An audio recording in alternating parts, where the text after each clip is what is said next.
तो कोई बचा नहीं पाता।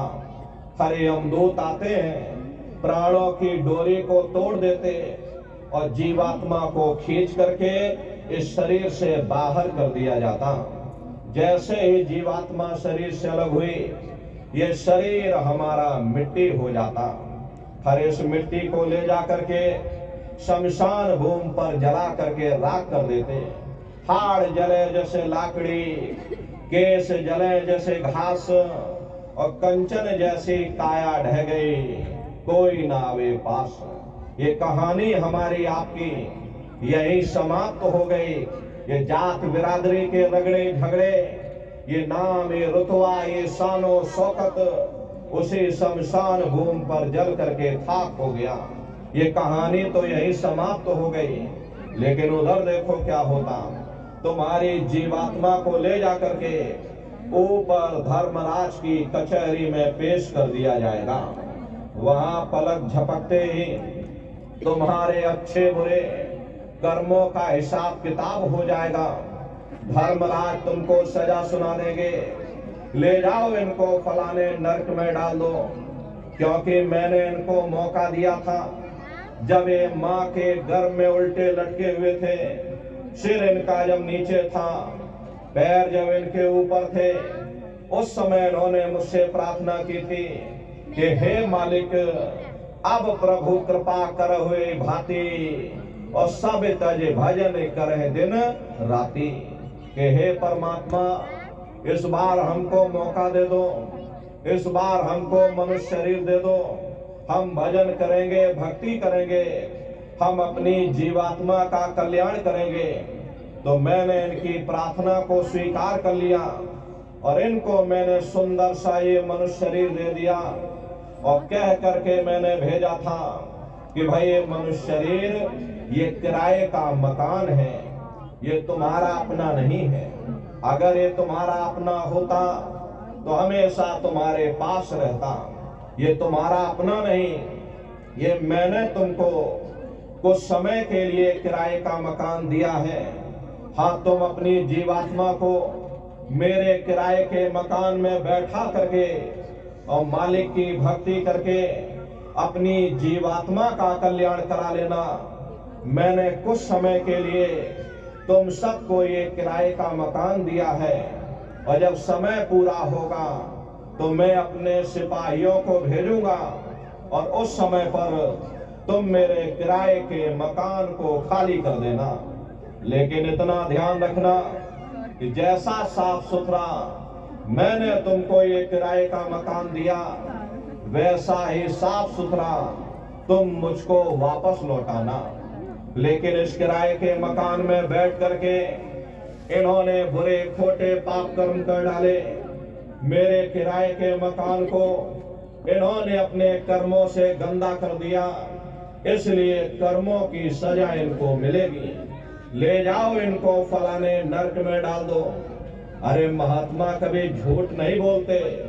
महात्माओं ने जब साधना किया, साधना करके जब ऊपर गए और ऊपर जाकर के जब उन्होंने नरकों का हाल देखा, तो हमारी आपकी जानकारी के लिए उन्होंने धर्म ग्रंथों में लिख दिया कि लोह के खम्भ तपत के माही और जहां जीव को ले चिपकाई, वहां लोहे के खंभे अग्नि से धधक धधक कर लाल हो रहे।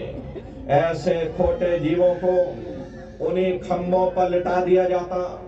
जीव हाय हाय करके चिल्लाता है, तड़फ तड़फ जीव जुलम बुखारी और तपत खम्भ दुखी उपजे भारी। असहनीय वेदना होती, असहनीय दुख और दर्द होता, जीव वहां रोता और चिल्लाता रहता। लाखों लाख योजन मील तक तुम्हारे रोने चीखने चिल्लाने की आवाज वहां पर गूंजती है, लेकिन प्रेमी भाई बहनों, वहां कोई तुम्हारी पुकार सुनने वाला नहीं, कोई तुम्हारी दर्द भरी आवाज को सुनने वाला नहीं। ये दुर्दशा क्यों हो गई? क्योंकि हम लोग मनमुखी हो गए, मन के कहे पर चलने लग गए। मन के कहे पर चल करके बुरे खोटे पाप कर्म करने लग गए। कर्मों का ये जखीरा अंबार के अंबार हमने अपने सिर पर लाद लिए, आज उन्हीं कर्मों का हम आप भोग पा रहे। हरे महात्मा कहते हैं कि नर के अनेक और हैं, कहाँ लग कहूँ बखान, दुख भोगते यह जीव जो, जाने जो भोग समान। कहते भाई एक नरक नहीं, ऐसे वहां पर अनेकों अनेक नरक बने हुए। गरुड़ पुराण में 36 प्रकार के नरकों का वर्णन किया गया। कुंभी नरक निदान्य है, पड़े जीव जग जाए, सिर समेत डूबा रहे, और सदा नरक के माही। कुंभी नरक कल्प लो वासा, मुख में नरक नाक में श्वासा। कल्प लो वासा यानी 1000 चौकड़ी युग का एक कल्प होता है, और कल्प लो वासा यानी युगों युगों तक ये जीव नरकों की यातनाओं को भोगता रहता है। और नरकों की यातनाएं भोगने के बाद में इसी जीवात्मा को सीधे मनुष्य शरीर आपको नहीं दिया जाएगा, बल्कि इसे 4 खान 84 लाख योनियों में फिर डाल दिया जाएगा। जैसे बच्चा होता है, बच्चा पहले कक्षा 1 पास करेगा, फिर कक्षा 2 में जाएगा, ऐसे ही वहां पर भी पूरा चैनल बना हुआ। नरकों की यातनाओं को भोगने के बाद में इन्हीं जीवों को 4 खान 84 लाख योनियों में डाल दिया जाता। ये 4 खान 84 लाख योनियां ये कोई मामूली योनियां नहीं होती। 4 खान का मतलब होता है अंडज पिंडज उपमज स्थावर, ये 4 खाने होती हैं। पहली श्रेणी इन पेड़ पौधों की आती जिनके अंदर पानी का तत्व मौजूद होता।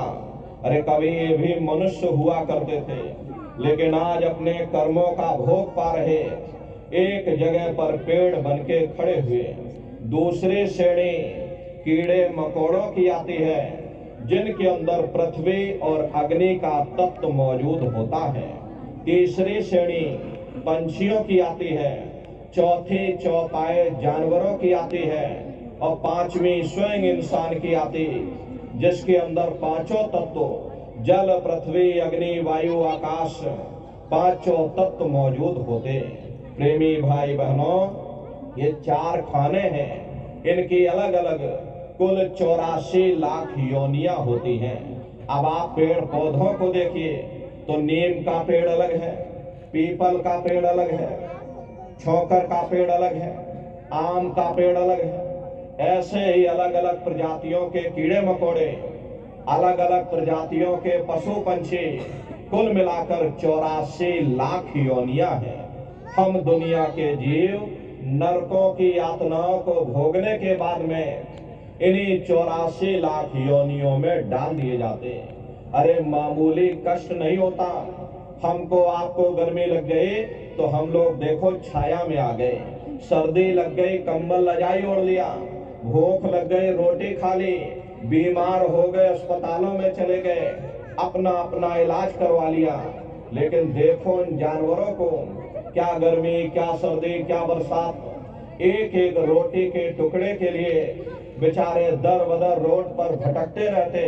अरे किसी का हाथ कट गया, किसी का पैर कट गया, किसी को आपने जीते जी काट डाला, मुर्गी की पकड़ करके गर्दन ही घुमा डाली। अरे उनको भी दर्द होता है, उनको भी तकलीफ होती है, लेकिन वे बेचारे बेजुबान हैं, कुछ बोल नहीं पाते, कुछ बता नहीं पाते।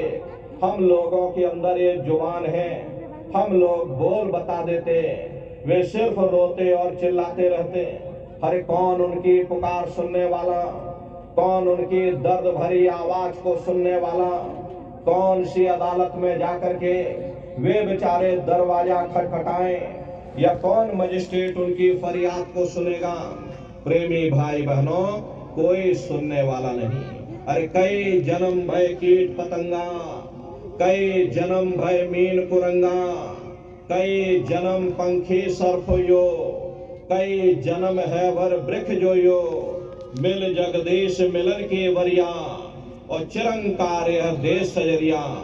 करोड़ों करोड़ युगों से हम लोग नरकों की यातनाओं को भोगने के बाद में फिर कभी कीड़े पतंगों की योनि में डाल दिए जाते हैं, कभी पेड़ पौधों की योनि में डाल दिए जाते, तो कभी पशु और पंछियों की योनि में डाल दिए जाते हैं। प्रेमी भाई बहनों, 84 लाख योनियों की सबसे जो आखिरी योनि होती है वो गाय और बैल की योनि होती है। गाय स्त्री का रूप लेती है और बैल पुरुष का रूप लेते हैं। ये 84 लाख योनियों की सबसे आखिरी योनि यानी कि अंतिम पायदान होता है।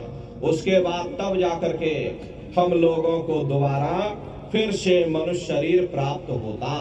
इसीलिए कहा गया कि बड़े भाग्य मानुष तन पाया, कोट जन्म जब भटका खाया।